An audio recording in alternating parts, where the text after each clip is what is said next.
Здравствуйте, дорогие друзья! Я приветствую вас на новой лекции канала «Жизнь после жизни есть, я знаю», который посвящен доказательствам жизни после смерти и устройству потустороннего мира, куда каждый из нас попадает по завершении своего земного пути, где и воссоединяется с ранее усопшими родными и любимыми и продолжает бесконечное путешествие по нашей прекрасной и удивительной Вселенной. Если вам нравится то, что мы делаем, вы можете поддержать работу нашего канала донатом по ссылке в описании видео. Благодаря вашей поддержке наши ресурсы остаются бесплатными для всех. Большое вам спасибо. Сегодня мы поговорим о страшном, пугающем всех, кто о нем осведомлен, явлении, которое называется сонный паралич. И узнаем, что и как делать, чтобы никогда с ним не столкнуться и ничего не бояться. Приступим. Тема снов неотделима от темы жизни после смерти. Потому что так называемый сон – это состояние, очень похожее и максимально приближенное к тому, что люди испытывают, когда умирают их биологические тела. По сути, сон – это жизнь сознания в потустороннем духовном мире, а значит, это и есть жизнь после смерти. Поэтому мы уже говорили и еще будем обстоятельно говорить о снах, чтобы вы могли лучше разобраться в том, что называется жизнью после смерти и устройстве потусторонних областей Вселенной. По мере своего погружения в мир сновидений, результатами которого я обязательно продолжу делиться с вами, дорогой зритель и слушатель, я обнаружил подтверждение известной гипотезы о том, что сон – это вовсе не галлюцинирование мозга хаотическими картинками, взятыми им из дневного опыта человека и перемешанными в случайном порядке, как это утверждает традиционная наука. Сон – это отделение сознания от физического тела и его путешествие по более тонкому, нежели физический миру, который стереотипно называют потусторонним, загробным, духовным, астральным и так далее. Ночью во время сна наше сознание, наш дух, продолжает непрерывно бодрствовать и жить, своими руками творя собственные образы, сцены и миры, или же путешествует по уже кем-то созданным, встречает других людей, живущих и уже усопших, а воспоминания об этой части жизни складирует в резервуар памяти, недоступный или труднодоступный для биологического бодрствующего сознания воплощенного человека.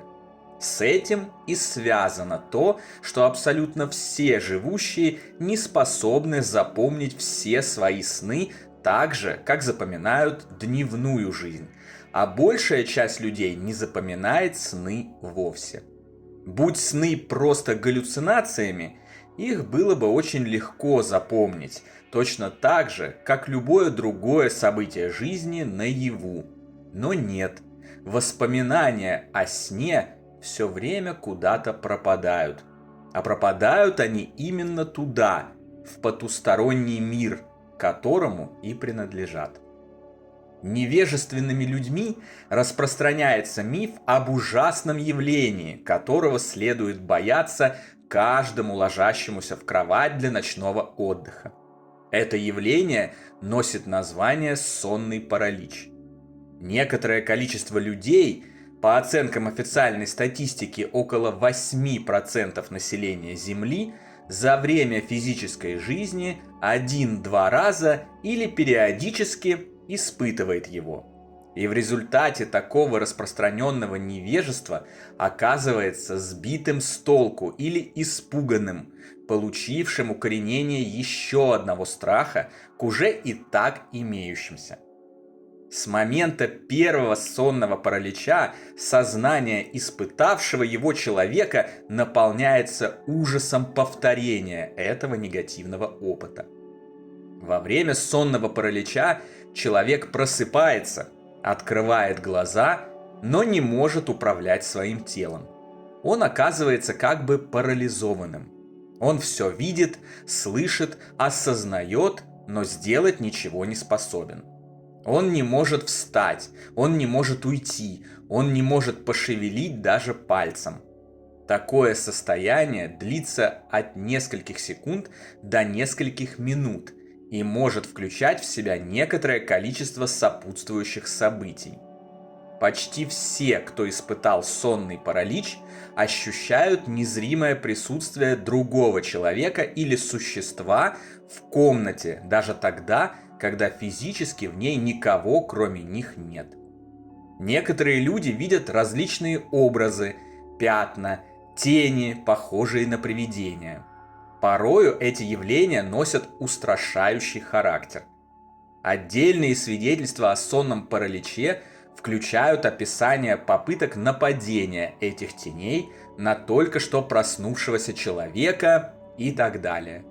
Ну и совсем уж явно выдуманные страшилки рассказывают, что от сонного паралича навсегда сходят с ума и становятся пленниками бесов сатаны. Ученые трактуют сонный паралич как сбой в защитной системе организма, которая якобы блокирует все движения во время сна в целях безопасности и предупреждения случайных повреждений тела. Сонный паралич, по их мнению, возникает тогда, когда пробуждение уже состоялось, а защитная система еще не отключилась. Очевидно, что это очередное притянутое за уши объяснение, так как любому известно, что тело может произвольно двигаться во сне и ничего этому не мешает. Будь гипотеза ученых верна, мы бы спали как бревна от момента засыпания до момента пробуждения. А это не так. Когда-то я делал смешные круглосуточные реалити-стримы, во время которых видеокамера снимала меня спавшего. Я спал, но тело мое еще как шевелилось всю ночь, и ничто ему в этом не мешало. Но вернемся к сонному параличу. Я в своей жизни испытывал состояние сонного паралича. В то время я еще ничего не знал о духовном мире, не догадывался о его проявлениях и свойствах, поэтому это было неприятно, но не сказать, чтобы уж настолько страшно, как об этом рассказывают некоторые носители подобного опыта. Ранее я вам уже рассказал о том, что давно заметил странности, происходящие со мной в моменты пробуждения и засыпания. В эти моменты я периодически вижу проблески иного мира. Слышу странные, знакомые и незнакомые мне голоса. Вижу удивительные образы, картины и невероятных сущностей. После изучения массива данных о потустороннем мире, собранного человечеством за века его изучения, мне стало очевидно, что просоночное состояние между явью и сном – это состояние перехода сознания от существования в физическом мире к тонкому, потустороннему, и наоборот. Именно с этим и связаны описанные явления, которые галлюцинациями пытаются объяснить ученые, в очередной раз натягивая сову на глобус. Сонный паралич не исключение. Дух возвращается в тело перед пробуждением биологического сознания. Биологическое сознание пробуждается раньше, чем завершилось воссоединение духа с физическим телом. В такие моменты действуют сразу два сознания – биологическое и сознание тонкого тела, в котором мы путешествуем во сне. Возникает двойственное сознание. Объект наблюдает мир как будто одновременно из двух точек – с точки зрения тела и с точки зрения духа.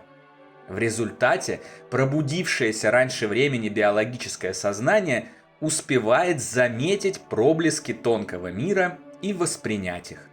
А поскольку тонкий мир наполнен множеством различных духов и прочих существ, которые постоянно обитают рядом с нами, проявляются и все сопутствующие сонному параличу явления. ощущение присутствия, наблюдение теней, пятен и прочих образов. Все это действительно постоянно находится рядом с нами в любой момент времени.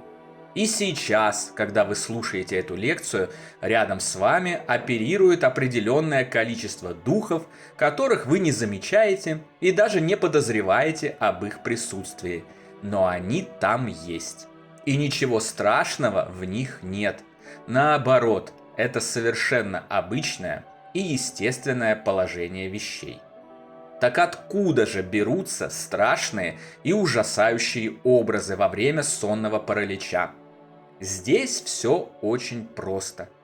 Обездвиженное состояние логично само по себе вызывает у человека испуг, который приводит к тому, что наблюдаемые им образы и обстановка тонкого мира становятся страшными и пугающими. Появляются так называемые бесы и нападающие тени. Сознание творит мир вокруг себя и интерпретирует его согласно своему состоянию. Эти же бесы и тени в реальности могут быть прекрасными ангелами, протягивающими руку помощи, если их правильно воспринимать с позиции знаний. Если же состояние сознания испуганное, то и мир вокруг становится страшным. Если в момент сонного паралича не испытывать страхов, а просто спокойно подождать, пока сознание воссоединится с телом и вернется возможность управлять этим телом, то ничего страшного и не будет. Но вот если паниковать, ужасаться, впадать в истерику, то тут уже да, непременно возникнет и страшная сцена, и вы испытаете не самый приятный опыт. Именно по этой же простой причине после смерти многих заносит в страшные области нефизической вселенной или в так называемый ад. К этому приводит отсутствие знаний, которые позволили бы воспринимать все сопутствующие смерти явления и события спокойно и невозмутимо, продвигаясь к прекрасным мирам вместо ужасных. В очередной раз вот почему знания о продолжении жизни после смерти и устройстве духовных областей того света так важны. Вот почему критически важно осознавать, что окружающая реальность строится исходя из мыслей и эмоций обладателя сознания посредством соответствия внутреннего мира внешнему. Просто ничего не бойтесь, и все будет хорошо. Это касается не только сонного паралича, а вообще всей жизни и любого события и явления в ней в целом. Ничего не бойтесь, и ничего плохого с вами никогда не произойдет. Кстати, проблески тонкого мира можно наблюдать и без сонного паралича. Если даже просто изучать потусторонний мир, обитающих в нем существ и получать знания о том, что ждет нас после смерти, нефизические области сами начнут раскрываться навстречу познающему, и он во время прохождения просоночного состояния начнет испытывать похожие на описанные мною явления, а быть может, наблюдать их и наяву. Если же усердно учиться и постигать реальный, а не иллюзорный, натянутый нам на глаза так называемыми учеными, политиками, скептиками и разнообразными шарлатанами мир вокруг нас, можно научиться осознанным и управляемым встречам с потусторонним миром и живущими в нем духами и существами. Что же до сонного паралича, следует навсегда избавиться от невежества и не испытывать перед возможным наступлением этого состояния страха. Именно страх приводит к оценке этого явления как негативного. Это лишь вопрос вашей собственной интерпретации явления, в свою очередь основанной на нехватке истинных знаний. Нас по умолчанию страшит то, что нам неведомо и непонятно. И в то же время, как следует познакомившись с чем-либо, узнав о нем больше, мы перестаем бояться этого даже если оно обладает непривычными для нас зримыми формами. Итак, подытожим. В сонном параличе нет абсолютно ничего страшного, как нет ничего страшного для обладающего знаниями и в чем-либо потустороннем, и в общении с духами, с усопшими родными и любимыми. Нет ничего страшного и в самой смерти. Это просто обычные явления реального мира, в котором всем нам предстоит обитать, когда придет наш час покидать плотную землю. Методичное изучение этого мира позволяет спокойно и без страха воспринимать редкие встречи с его проявлениями сейчас, а также подготовиться к осознанному переходу умиранию и уверенно совершить его, когда для этого неизбежно придет время. На сегодня это все, дорогие друзья. Дополнительную интересную и полезную информацию за пределами лекций, ответы на ваши вопросы о жизни после смерти в целом и по этой лекции в частности, а также познавательные статьи о потустороннем мире вы найдете в нашем телеграм-канале. Ссылка на него, как всегда, в описании видео и на экране. Добро пожаловать! Встречаемся на новой лекции здесь же, на нашем YouTube-канале. А пока всего вам самого лучшего, волшебного и замечательного.